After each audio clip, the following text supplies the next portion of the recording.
little bit and started kind of bringing the fire back a little bit. It always does, doesn't it? And then I went through a little spell. I had some back problems, and I didn't really know what was going on. The interview I'd done with Billy Simpkins, I said it's 3-4 years. And after I got on the phone, my wife said, no, it's like 5 or 6 years. I said, I lose track of time when you get as old as I am. Anyways, I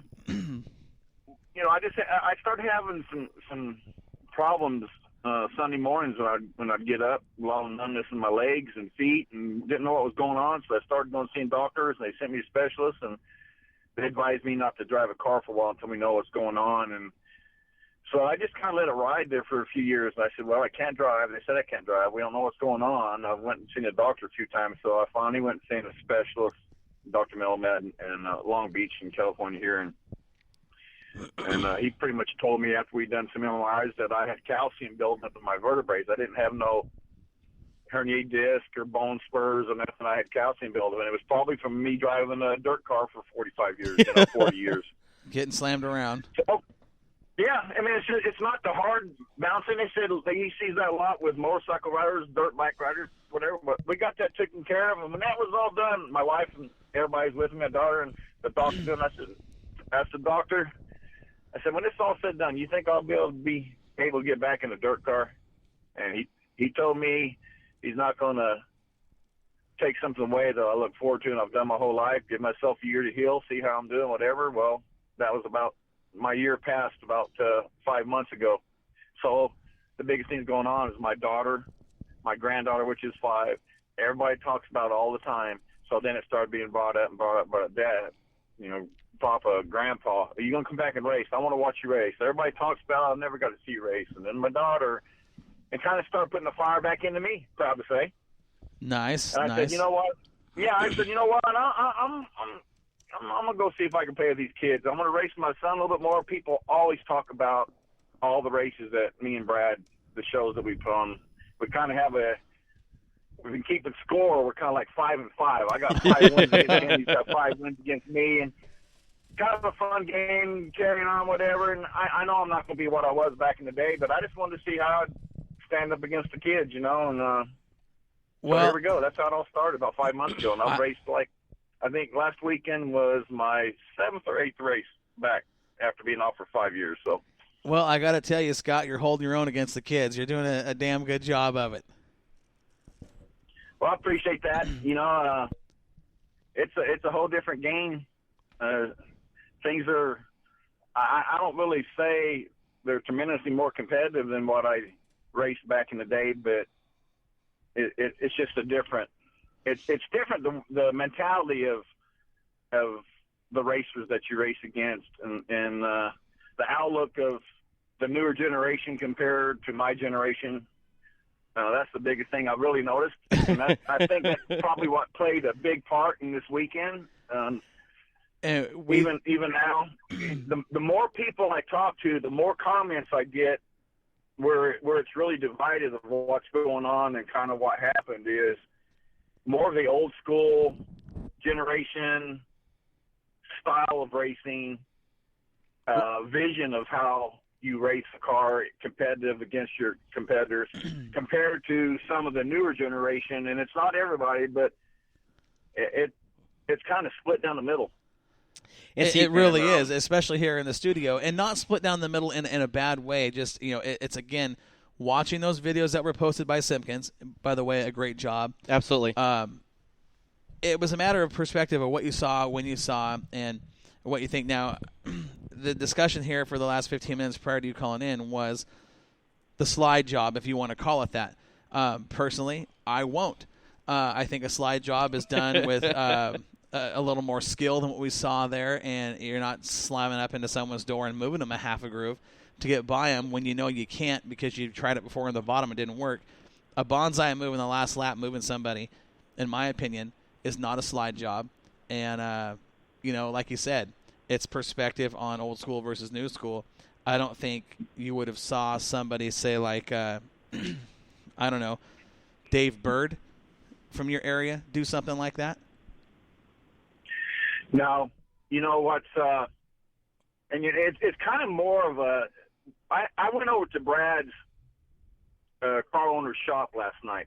Chris Stevenson, Bill Henderson, which Bill Henderson's who I won the national championship driving for, which is what's really cool. Brad drives for him now. That's awesome. And Chris Stevenson was my crew chief through many years of my super late model, West Coast late model series, you know, and there's about 8 of us standing there talking, and it's kind of a driver's code, you know. I really found out the promoters, they have a tough job to be able to separate something that they feel is over the top. But what we all talked and agreed upon is that takes slide jobs are okay if you're able to do a slide job the way a slide job is actually supposed to be done. Right. Just kind of like what you said. The last lap, this is where, and I try my best to contain myself. What went on, we've already told our audience, Scott, that there might be, you know, FCC. We called them, let them know that there might be a couple of non-Christian words, if I should say it right. You know what? It's kind of funny. I mean, I don't know if you know me from back in the day, but I was probably the rough and tough rowdy guy for a number of years. And I'll tell you the reason why I was is because I was the outsider stepping in to the California Bakersfield area that had no backing. I came and learned it and done it 100% on my own. I'm very proud. I did not have no racing background, no family, no nothing. I started on my own at 16 years old and built myself. So I didn't really have this name built, but I was winning a lot of races, and it was the rough, tough times. You know, you look back at the early 2000s, you know, mid-1990s, whatever. Man, that was a tough group, and you had to stand up for yourself. That was just the get pushed around, you know, and it was. That was like the outlaw Josie Wills type era and stuff. I mean, we've had it up here. It really was, and then I was, you know, I was the new kid on the block that was winning a lot. Very proud to say. I mean, I averaged close to 15 to 20 wins a year for almost my whole career. Some years I got all the way up to 40 wins a year. You know, I'm close to 350. Very proud to say. Well, that's good. And if you're from the California area in dirt track racing and you don't know the last name Pounds, you haven't been around very long. You haven't been pounced on, realistically. I mean, because this is the guy, and realistically, you know, I mean, Scott, you know, I haven't met you personally or nothing like that yet. You know, I'm from up here in the Northwest, and I've followed you from, you know, California area, you know, like Clay Daly and you know, those guys or whatever. The feedback that I get from, you know, other drivers and just people that you talk about, like fans wise, is you have your fan base and they are dedicated to the Pounds racing. I mean, you have such a following and people that love you very, very, very much and are so excited to see you back. When this incident came out, it kind of gave a new era on, hey, look, old school versus new school. Now, me and Corey and Joel over here, you know, we text back and forth and stuff, and he says, hey, did you guys see this? And we're like, of course we saw this. So now this is my theory, okay? And probably when you see me here in a couple weeks, you're probably going to punch me in the face. But he's got sack. But hey, at least he's admitting it. I am, but no, but this is the deal. Is, you know, you talk about old school, and both me and Corey and stuff. You know, we're from the old school age. Joel's more from the new school age and stuff, and he's a crew chief on a Budweiser IMC modified up here in the West Coast for Matthew Drager and Drager Performance. But Corey asked me, he says, "Well, what's our opinion on this?" And I said, "I think the slide job is okay." And he says, "Why?" And I said, well, and this is my kind of theory, is that as a racer, and we've been racing since we've been 6, 7 years old and stuff, and I feel like, hey, look, the bonsai move, not as well. Slide job, I have not a problem with it. If we run door by door, but this is where I get in, like with you, is that if you come up on the last lap going into turn 1, and we watched, you know, driver number 2's interview, and he says, well, if he knew I was going to run to the bottom, all he had to do is just go to the bottom or check the bottom. Well, you know what? If my car doesn't handle on the bottom and I'm going to run up the top like you did, that's where I'm going to run. If you slide job me, that's fine. If you want to run door to door, that's fine too. But please believe, you sit there and you make a touch to me, you wrinkle a quarter panel, you mess up my A-pillar, yeah. I'm guaranteeing you that you're going to sit there and meet a uke tire out down turn number 3. You as a professional, you backed off a little bit and allowed it to go. You know, his interview basically stated, well, I gave him the whole lane and a half up top. Well, yeah, when you slam somebody and then you basically, your car has to come down off of him. Because we see different preferences. You know, we see the video, and that's, you know, all the only view that we got. Now, sitting in the driver's seat, how hard did he come up on you, and how hard did he hit you to bump you up over the cushion?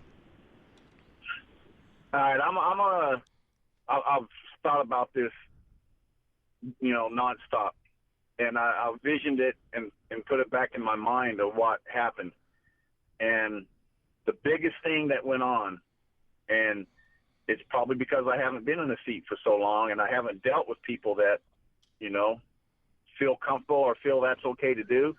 It's kind of been, for so many years that I raced, you just didn't do that. And the reason why, and it's kind of a driver's code, that if somebody slides you and they make that kind of a contact, you know, that there's a good chance that you turn down against them, and you're probably going to wreck both of you. Right, and like that's what Joel was saying earlier in the conversation, earlier in the show, is that if somebody's going to slide job you and run into you that hard, you're destroying $30,000 worth of equipment for a $1,000 check. And that's exactly what I was going to say, because my car is family-owned, zero sponsorship, something we do out of my garage. That's right. It's just me and my family tinker on. I'm very proud of the way my car looks.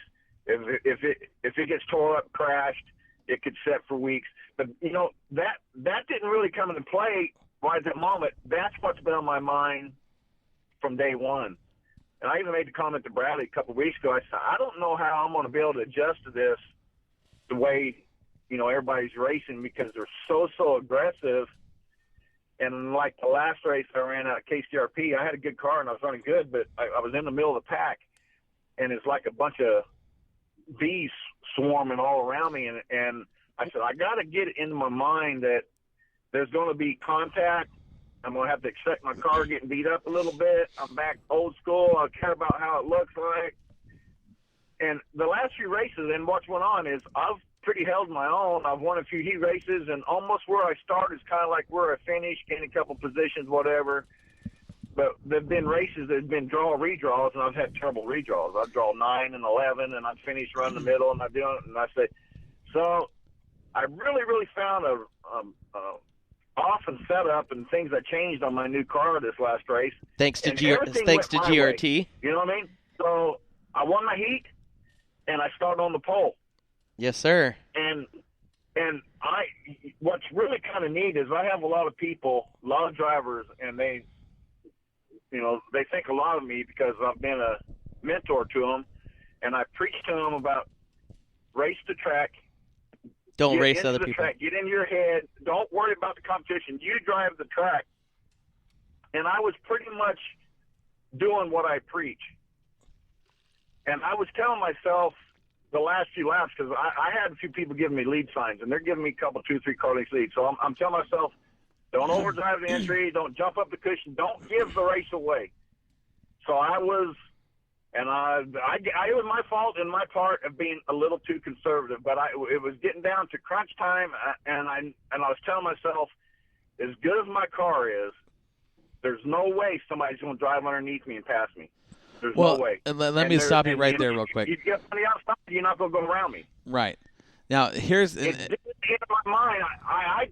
This is, a couple people said this, whatever. I was so good running right where I was against the cushion. Feel that was the smartest thing to do is to dive off to the bottom and be protected where I hadn't made no laps and not know what my car's going to do. Exactly. And turn it around or let somebody run into me. You know what I mean? Exactly. And this is what we were talking about here in the studio prior to you calling, is the issue I have with the entire situation. The biggest thing was the 98 car, the 198 car knew. He knew he wasn't good enough to pass you on the bottom.